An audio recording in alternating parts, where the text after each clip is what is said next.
السنه بسوبر صح؟ السنه بسوبر وبعدين ان شاء الله تكسب الدوري، تكسب كونفدراليه. انت متخيل نادي في كل الازمات دي وكل المشاكل دي وبيكسب 3 بطولات في السنه؟ أنا شايفه من زمان ان بيراميدز يكسب الاهلي فتره طويله. اللي يعني انت شايفه ان بيراميدز بيكسب الاهلي في معظم الماتشات المواجهات اللي اتلعبت. ليه السر ده؟ يعني زي ما الزمالك بيكسب بيراميدز على طول، هي نفس الفكره. انت بدات السنه بسوبر صح؟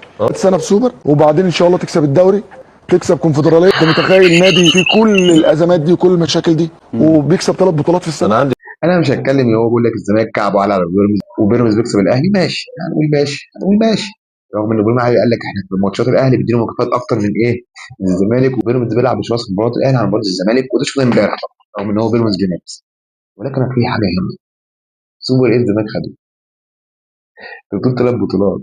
سوبر ايه اللي الزمالك خد اول الموسم؟ السوبر ده الزمالك خسران من الاهلي 2-0 هناك، ولا انت نسيت؟ فكرك بتنسى كتير يا ايمونه بقى. لا ركز كده، الله يرضى عليك. ولسه الدوري ما خلصش، وانا عند كلمتي الاهلي لو كسب بيراميدز هياخد الدوري ان شاء الله. والكونفدراليه بقى ربنا معاكم فيها، انا بتكلم عن الدوري بقى. ولكن سوبر ايه اللي انت خدته اول الموسم؟ سوبر ايه عرفني بيه؟ فرحه الفوز على بيراميدز من حاجات كتير للاسف.